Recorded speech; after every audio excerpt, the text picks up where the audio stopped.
My name is Taylor Schumann, and I'm here with Dr. Marianne Matzo. We are very excited to do a live stream today. We're going to be talking all about the difference between palliative and hospice care. This is a topic that I think confuses a lot of people, or the words are used synonymously. So I'm really looking forward to learning more about this from Dr. Marianne. She is an expert in this area. So we're going to wait a few minutes to get started as people trickle in. Feel free to drop a hello in the chat once you're in the room, and we'll get started here shortly. Welcome in, seeing a few people start to trickle in. Welcome, my name is Taylor and I'm joined by Dr. Marianne Matzo. We're gonna get started here in a minute as we kind of let people enter the room, but feel free to drop a hello in the chat so we know that you're here, and we will get started shortly.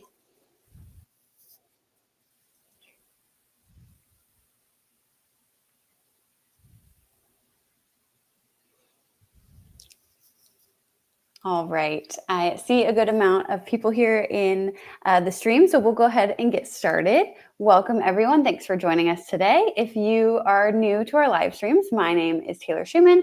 I am the editor and tech expert at seniorliving.org, and I am joined by one of our resident experts, Dr. Marianne Matzo, for our live Q&A on the difference between hospice and palliative care, which is so important. So we're excited to dive into that. But at first, I'd like to give you a little bit of background on Dr. Marianne. She is a distinguished expert in palliative care and a certified gerontological nurse practitioner. She spent her career dedicated to caring for older adults, improving end-of-life care, and education. A retired tenured professor of nursing, she has extensive experience as a hospice and palliative care nurse, researcher, and educator. She's also authored numerous publications, including the first U.S. palliative care nursing textbook. She's a funded researcher and a fellow of the American Academy of Nursing. And now, since retiring, she has founded Everyone Dies, which is an amazing nonprofit organization dedicated to educating the public regarding serious illness, dying, and bereavement through weekly podcasts and a children's book. So welcome, Dr. Marianne. Thank you. It's so good to see you. Yeah, good to see you too. And good to see all of you as well in this live stream. So here is a QR code you can scan if you'd like to check out Everyone Dies, Dr. Marianne's nonprofit and podcast. It's amazing. She talks about all sorts of things related to what we're talking about today about palliative and hospice care and just related to aging. So a very awesome resource to check out. So we are going to jump into the Q&A portion of today, and Dr. Marianne is here to answer any questions you might have about hospice and palliative care, or if you have general questions just around senior living and care, feel free to ask those as well, and we will answer them throughout the session. So just if you want to ask a question, make sure that you're signed into your YouTube account so that you can join the conversation. But before we get any questions dropped in, we have a few that were submitted ahead of time. So we'll go ahead and get started. So many people confuse palliative care with hospice. Marianne, could you explain the difference between those two? Yes, it is quite universal that people find these two concepts pretty confusing. So hospice care is really, in our country, a hospice benefit.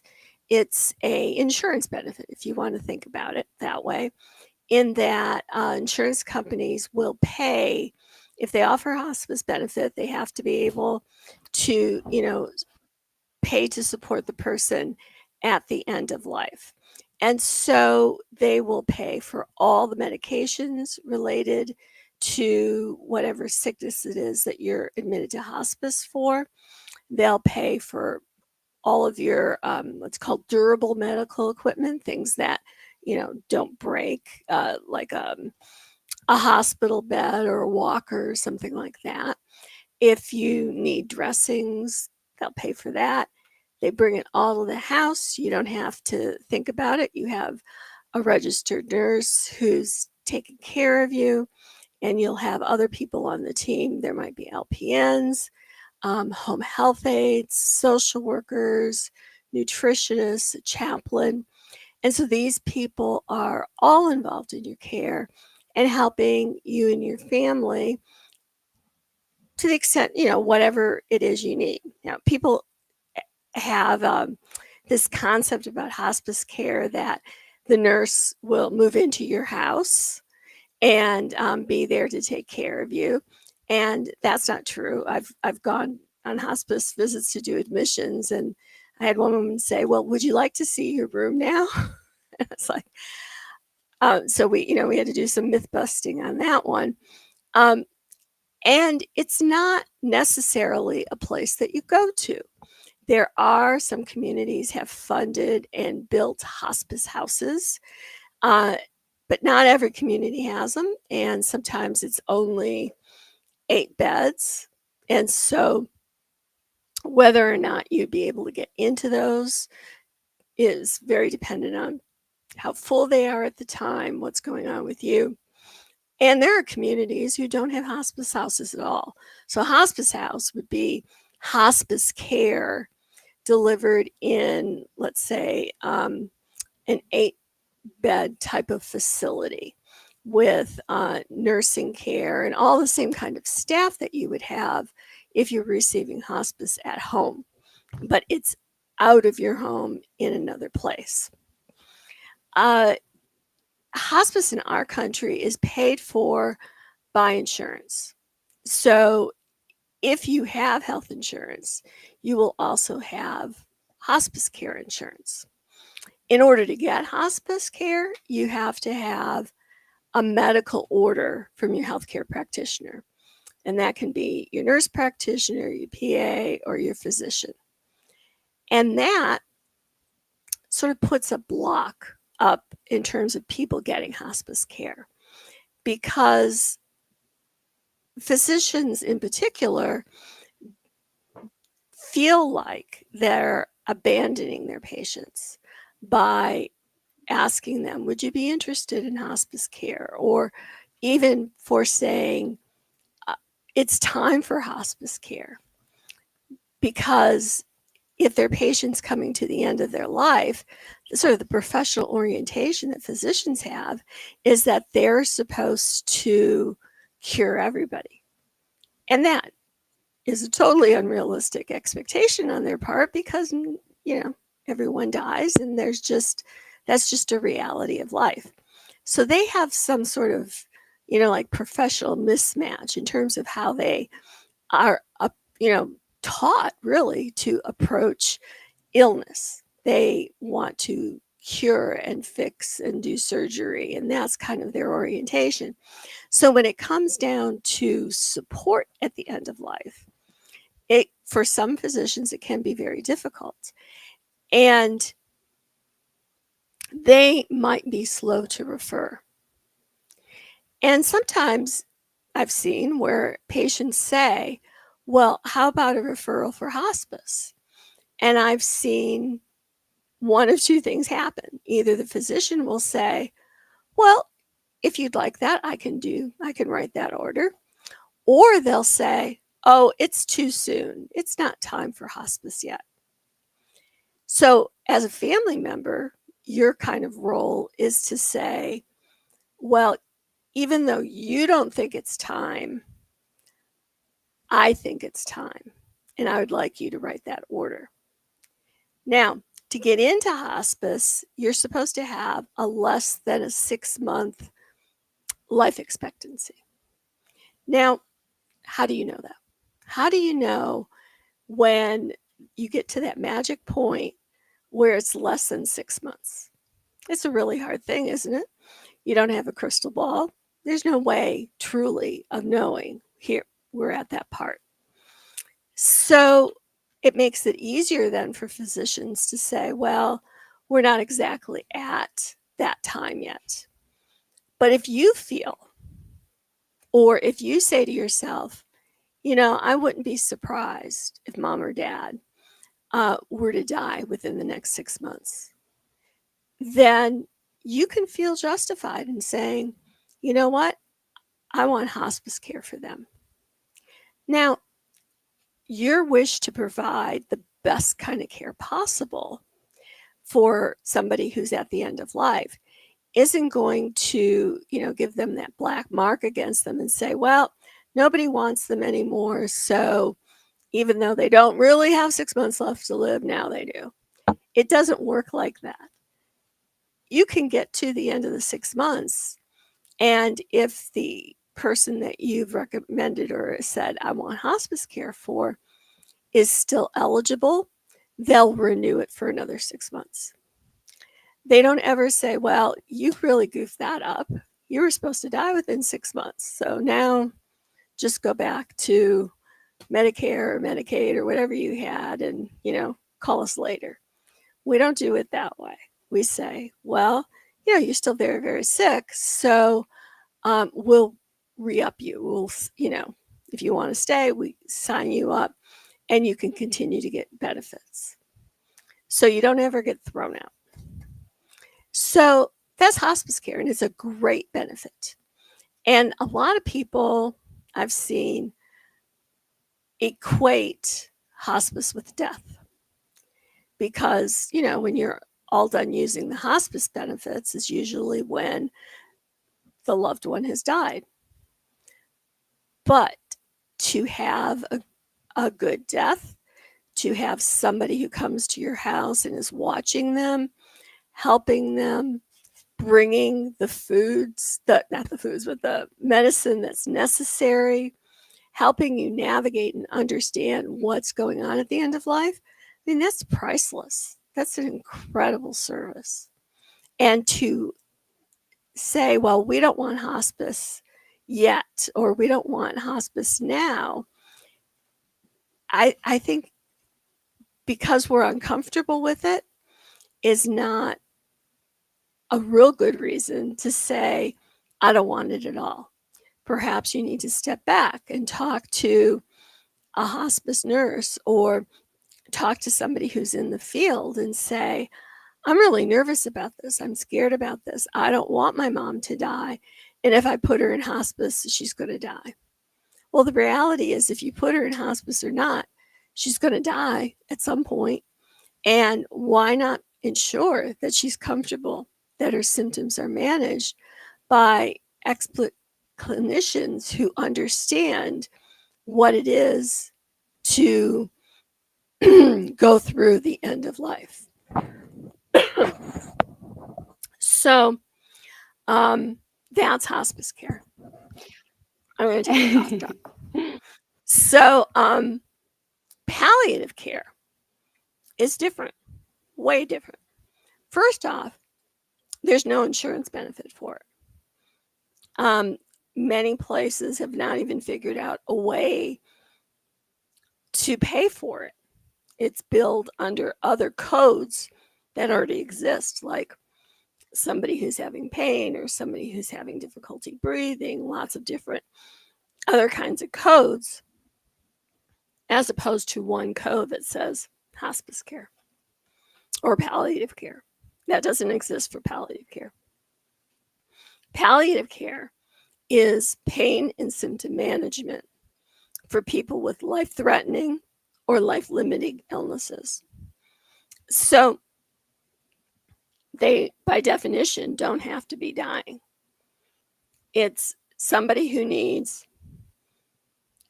pain management or any kind of symptom management when they have a disease or a situation where it's possible they could die. So how does that work? If you go to a hospital, many hospitals have palliative care teams. So palliate is a Latin word for to cloak, to comfort, to put a blanket around or a coat around somebody. And what they do, what these clinicians do, is that they're really expert at symptom management. So if it's from chemotherapy, let's use that as an example. That's a disease, you get that when you have cancer. Cancer is a potentially life-threatening or life-limiting illness. You can have that be a cause of death. And so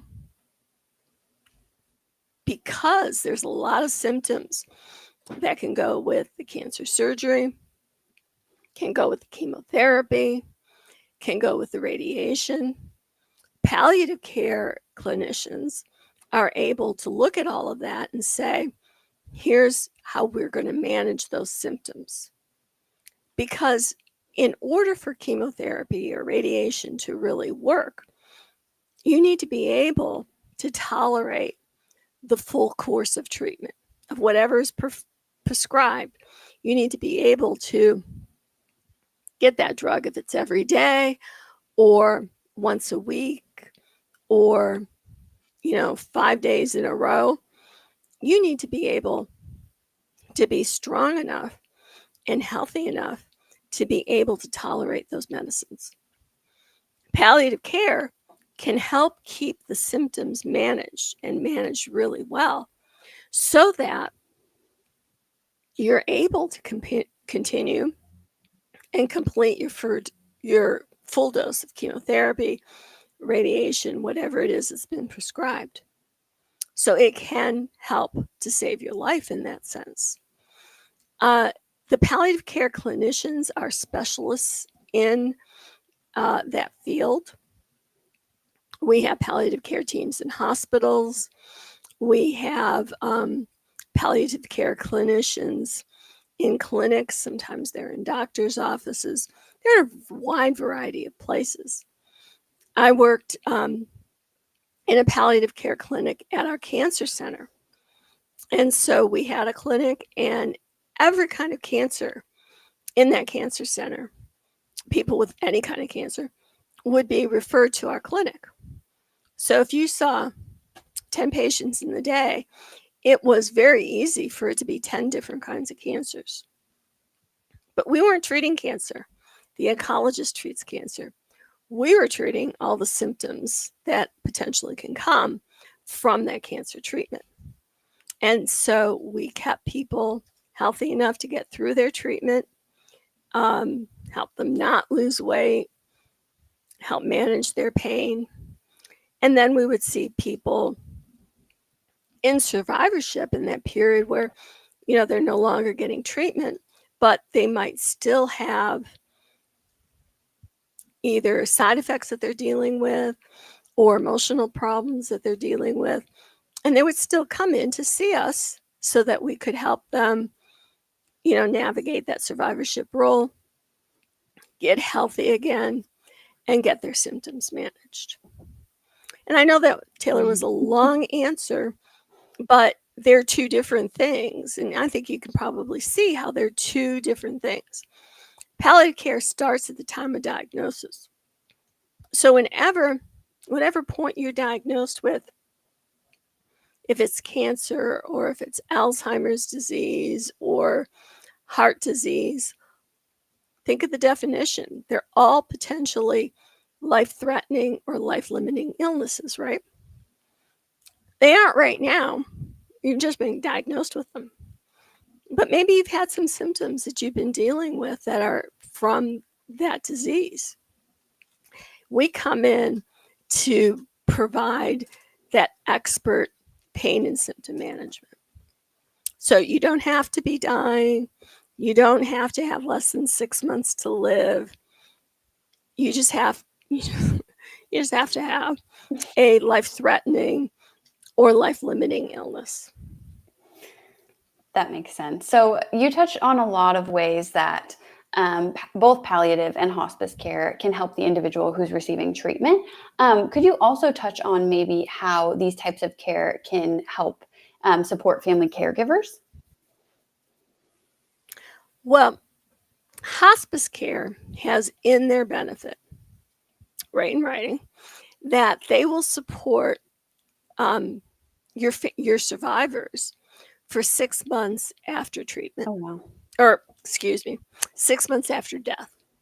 So even if you say to yourself, well,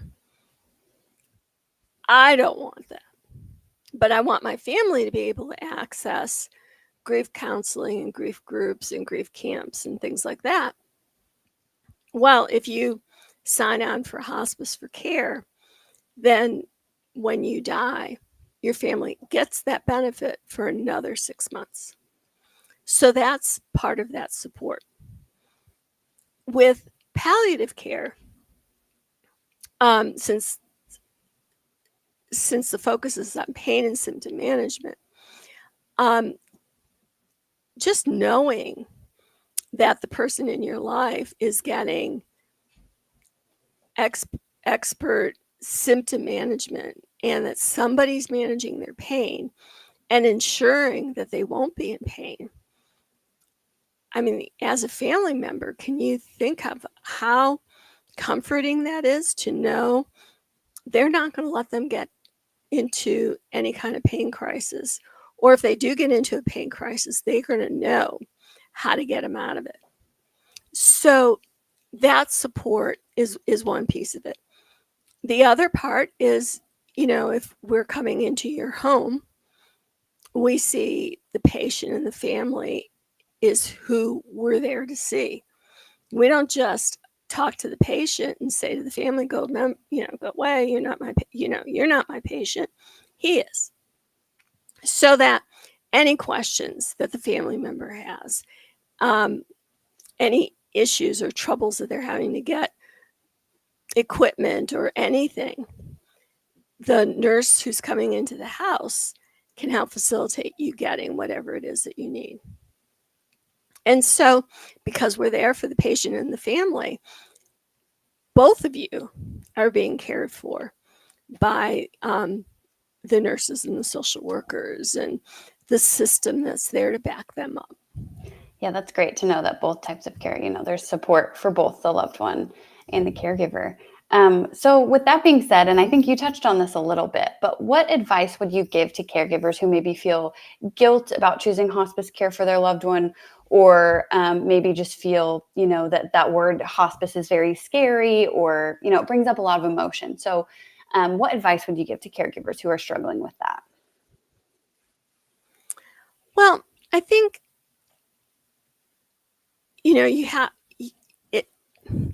we don't like to say in our society that people are dying or that people are coming to the end of their lives. That tends to make people really uncomfortable. But as a nurse, when I go into that environment, one thing I'll say to people is, if you have any questions about anything, just ask me. I'll be happy to answer any questions for you. And people have a lot of questions, but they don't want to take up too much of the doctor's time, or they don't want, they can see that maybe the healthcare practitioner is like, you can get this feeling like that. They don't want to really talk about it. So I'm not going to make them uncomfortable. But if somebody comes into you and says, anything you want to know, I'm happy to tell you. You develop that trust and that bond with that person. And what happens from that is that people will ask really what's been on their mind. And once they know that you will tell them the truth and that you will give them the answer, there's usually a long list of questions that come up after that. And, sometimes I've had patients say, nobody's ever explained that to me before. And now there are times that I hear that and I think, I've explained it to you before. But sometimes we're not always ready to listen to it. We're not ready to hear it because it scares us. And so when I worked on the palliative care consult team at the VA hospital, we would have, different people. We'd say, oh, why don't you go talk to them? I've already done it. They can't hear my voice, but why don't you go try? And sometimes it would take 3 different clinicians to go in and say the same thing until somebody could hear it. And so that's the other advantage of the team, is that you've got a whole team of experts who are available to, be patient until you're ready to hear what's being said. And we don't force it on anybody. We, like I said, we'll say, well, do you have any questions? I'm happy to answer them. And if they say, no, I don't, I just say, well, if any come up, feel free to let me know. And so that's generally how it goes. Yeah, that makes sense. And kind of similarly, this hospice or palliative care can be a very scary term for the person receiving the care. So how can families and caregivers best support their loved ones emotionally during that transition from, say, curative treatment to a more comfort-focused care? Well, it's interesting that the patients know a lot more of what's going on than what they've ever been told. And so they might not themselves talk about it because they know their loved ones or whoever they're talking to are uncomfortable. And so they kind of keep it to themselves. And there are some families who will say, I don't want you to tell my dad what's going on. And you think to yourself, well, I'm coming here 3 times a week. What does he think is going on? He knows I'm from a hospice, that's in the name. And what I say to family members in that case is that, we don't keep things from patients if they ask us about it. I can say to the family members, well, I won't bring it up, but if they bring it up, I will answer their questions. Because in our country, we believe in autonomy. We believe in people's right to know if they want to know. So we're not, I've had families want me to lie to the patients. Like, no, that's my role is not to come into their house and lie to them. Like, I cannot bring it up. But once they bring it up and say, hey, tell me what's going on, we have a moral, ethical mandate to answer what questions they're asking. And I don't know if I answered your question. No, I think that's helpful, Taylor. So I think that's helpful. And just maybe any tips for as families start a conversation with loved ones about moving them into comfort care. What tips would you have for them? I know you mentioned a lot of families don't want to talk to the loved one, but what tips would you give? Because it sounds like it is important to talk to them about it. Well, so hopefully at that point, the person who's the patient knows what's going on. They've been told that their heart failure is getting way worse, but you don't have to tell people their heart failure is worse. They know they can't walk to the bathroom anymore. There's more higher levels of oxygen and things like that. So what can you do? You say, let's say it's a parent, say, Dad, you've noticed that your concentration of oxygen has gone up and your heart failure seems to be getting worse. And so you talk about something objective like symptoms. So it's like, well, we can't debate that. You have to sit in your chair, sit in your lazy boy. You can't even go to bed anymore because you have to sit up in order to sleep. Well, there's this service where the nurses will come in and take care of whatever's going on. They'll bring your medicine to you. You don't even have to go to the pharmacy anymore. You don't even have to pay for it. They'll pick it up and bring it to you, and it's not going to cost you anything. And they'll bring all the oxygen you need. You know how we have trouble lugging those bottles in and getting them on time? Well, they'll take care of that too. And that gives us the opportunity to be able to just be with you and play cards and talk to you and just, hang out and love you without having to be running all over the place to get the things that you need. I can remember one patient that I had who was using a regular bed, and he was saying, that his niece was taking care of him, and that it was really tough on her back to change this bed and to change him because the bed didn't go up. It was just a regular bed. And I said, oh, that does sound really difficult. You know, if you were in hospice care, because he was somebody who was in palliative care, if you were in hospice care, we could get one of those electric beds in here, and the bed will go up and it'll really help save your niece's back. Would that be something you're interested in? And he's like, yeah, I don't want it for me. I want it for my niece. It's like, yeah, let's make it easier on her. And so we made that, wrote the order, made the transition over to hospice care. And he was definitely appropriate for hospice care.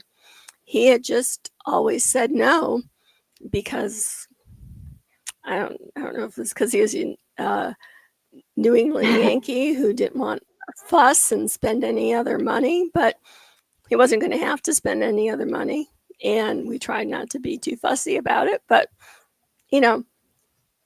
people have their own ideas and values about things.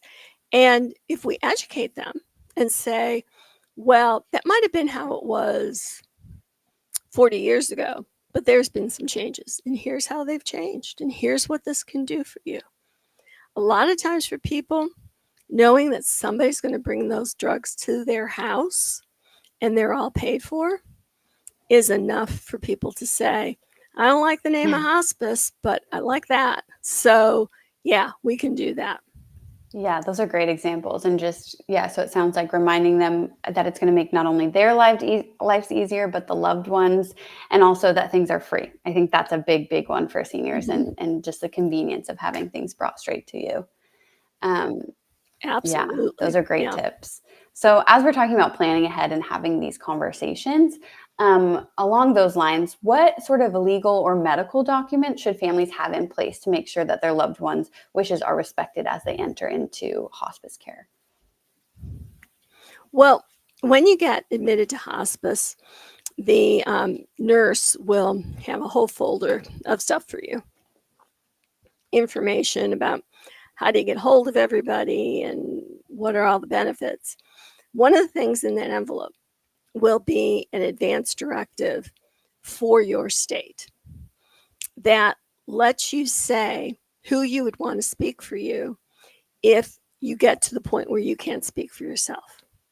So a advance directive doesn't go into effect as long as you're able to say, here's what I want. So you're not giving anything away. But it's always possible that depending on what's going on and what's the problem, that somebody could get to the point where they're not able to say, I want this, or no, I don't want that. And that's where that durable power of attorney comes in. And it's called durable because it covers healthcare. So a regular power of attorney is like for money. And if you're made somebody's power of attorney for their money, you still can't make any decisions for their medical care. But if you have a durable power of attorney, that lets you make decisions regarding their health care. And so in the event that you're not able to say what you want or what you don't want, you name somebody to be your durable power of attorney, to speak for you if you can't speak for yourself. And in that, there's sort of like some questions that you answer about artificial food and fluids, or a variety of different questions. But the most important part of that is that you talk to the person who you've asked to be your durable power of attorney, and you let them know that here's how I'm thinking about this. Here are my values. If I can't wipe myself, don't do anything more. I don't want anybody else to do it. And if they say, well, if you do this surgery, you'll be able to be kept alive, but you'll be in a bed and somebody else will wipe me. I don't want that.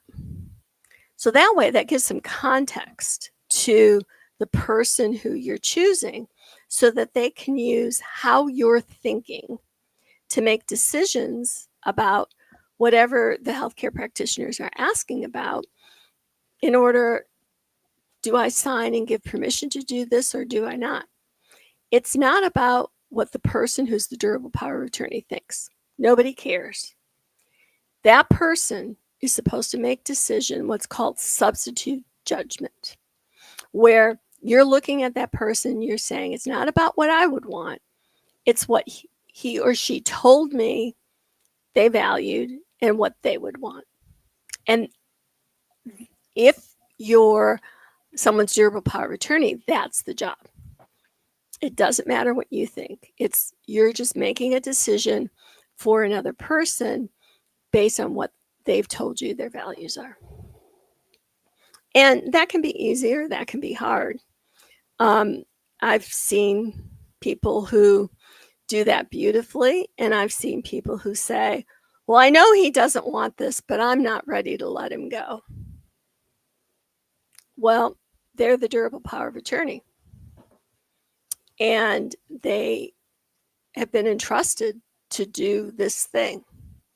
Now, if they decide to go against what this person wanted, who appointed them, they're the person with the right to make the decision.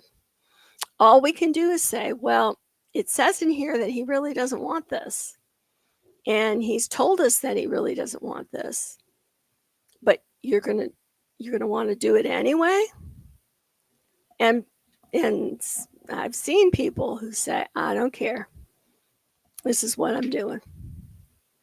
So the way you fix that is you pick somebody who's gonna, believe you when you say, I'll haunt you to your death if you don't do what I want as my durable power of attorney. You got to pick somebody who's willing and able to hear what the healthcare practitioners are saying, have some understanding of it, take what you've told them, and make a decision that you would have made. And so I always tell people, do you want your children to have to do that? Is your husband or wife capable of doing that? It's not an award for being the best niece that you get to be the durable power of attorney. You pick someone who can listen and hear and understand, and then turn that into a decision that you yourself would make. And those people can be hard to find, depends on who you are, but it does not have to be a family member. It can be a friend you have who's in healthcare. I had a doctor that I work with who asked me to be her durable power of attorney. So it can be anybody. You just want to make sure that you're going to pick somebody who will do what you want them to do. That makes sense. It sounds like definitely a decision you don't want to take lightly. And interesting, I like the point you make that it doesn't have to be a family member, because family members are going to most likely be the most emotional ones in those moments where they have to make those decisions. So it might be difficult to put that on a close loved one. Well, I was on a plane once, and I made the mistake of answering truthfully what I did for work. At the time, I was a hospice nurse. And the woman said to me, oh, you're going to love this story. And whenever it starts out that way, I generally don't love the story. So she said, I pulled the plug on my mother. Oh my gosh. And, how do you not then engage and educate? So I said to her, did you really pull the plug on your mother, or did you do what your mother asked you to do? And she looked at me and she said, I did what my mother asked me to do. I said, well, that's the most loving thing that you can do. You didn't want to do that. You're still, after I don't know how many years, feeling bad about this. But it wasn't your decision. You were just making the decision she wanted you to make. And, tears were shed, and, and I don't know if she, went home and forgave herself for doing what her mom asked her to do. I hope so. But people carry that with them forever. Mm. And after that, I said to myself, I'm not having either of my daughters end up feeling like that. At that point, one of my good friends from work, who was very even headed, and one of the physicians that I worked with on the palliative care team, those were the people that I put down as my durable powers of attorney. So I really encourage people to really think about that. Think about the personalities of your children. Is this going to make them feel horrible forever if you say to them, I don't want this stuff, and you need to say no to it? If it's going to make them feel horrible forever, then choose somebody else. It could be a neighbor, it could be a cousin, it can be a friend. It doesn't have to be a child or a spouse or somebody who's going to feel really conflicted about the decision that they made, which was your decision in the first place. Yeah, that's great to know that it doesn't have to be a family member. And on this topic, Sherry asks, what are your tips for convincing your parent to establish a power of attorney in a healthcare proxy? Well, that can be really tough. So I'll start with that. Is that if your parents say, I don't want to talk about this with you, and go away, it's hard to hear, and I don't know, maybe it's hard for them to say too. And Ruth Chaz, the woman who writes cartoons for the New York Times, she wrote a cartoon book called Can We Talk About Something More Pleasant? And you can look, it's on Amazon or anywhere. You can get that book and read it. Because, and this was all about her trying to get her parents to fill out their, durable power of attorney and their living will. And so it's a problem that I think a lot of people have with having their parents talk about it. They'll say things like, well, I'll fill it out when it's necessary. And it's like, and in what magic way are you going to know when it's necessary? It's necessary now, because anything can happen at any time. So one strategy is to say, this will make my role so much easier if you have this filled out. You're not filling out this piece of paper leaves a whole lot of for me to have to deal with, because they might say, well, the oldest child can make the decision, or your husband's still alive, so he should make the decision. Well, just because your husband's still alive, Mom, doesn't mean that you want him to make this decision, do you? And so talking, just sort of hold your ground and say, I'm willing to deal with all this stuff, but I need sort of the power of your signature on these forms in order to be able to do it well and not go crazy in the process. So that's one approach. You can use guilt if you need to.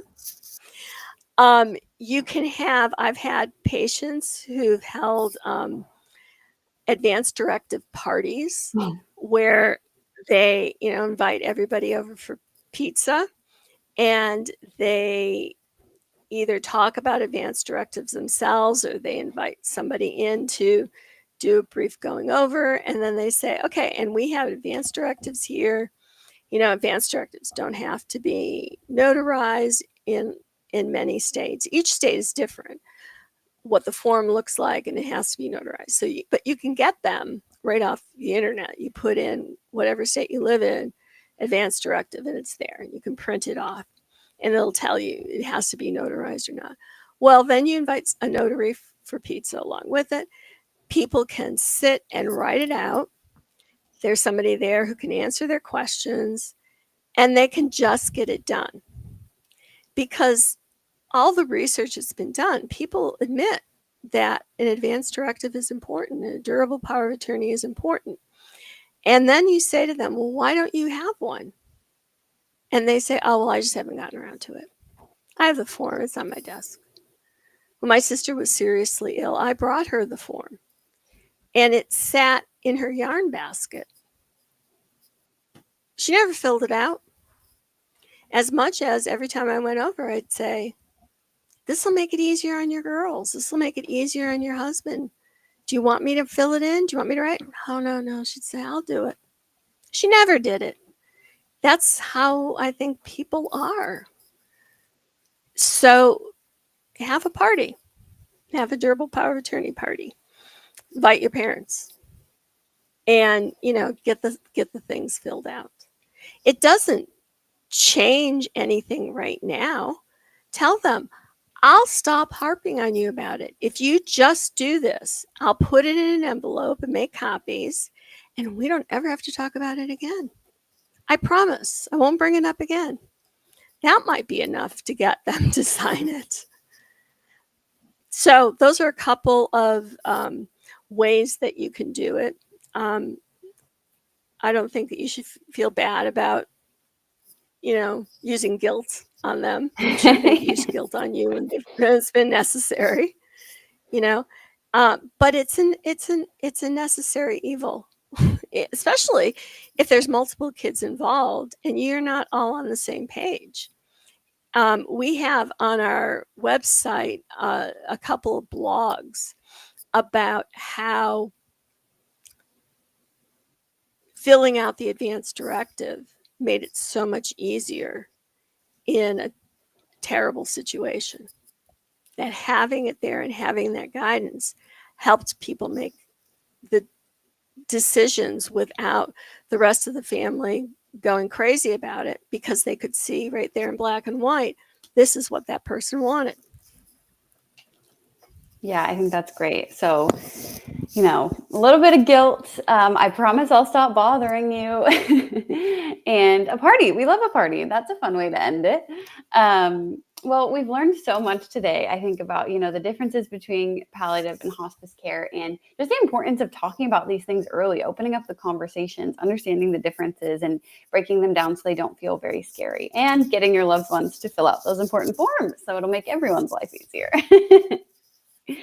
Well, as we wrap up, I just want to share a few additional resources. If you are working with a loved one and having these conversations, or just trying to figure out what the best care option is for them, we would invite you to join our Caregivers Corner. It is seniorliving.org's Facebook group for caregivers, where you can talk with other caregivers in similar situations as you. You can share your experiences, and we also have experts in that group who are happy to answer any questions that you have.